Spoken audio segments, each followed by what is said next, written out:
and how, what's the word, whether or not it is implemented within the timescale of its planning permission originally as a cemetery. And a little bit more about what that wording and element of the report means.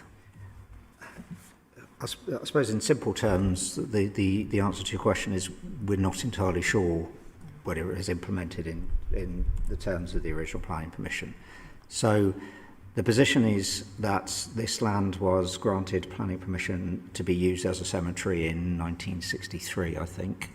And in 1969, a further application was made which related to specific elements of the work. The applicant came to us in 2022 with a certificate application, which was an application essentially to say that they could carry on with the planning permission that they had in 1963 and build out the rest of the cemetery. At the time that application was made, because there's this issue of two separate applications which were made under two slightly different sort of planning regimes, the law changed between them, it was not entirely clear whether or not that planning permission still was extant, or we didn't have enough evidence at the time that application was made in order to grant that certificate and allow them to carry on.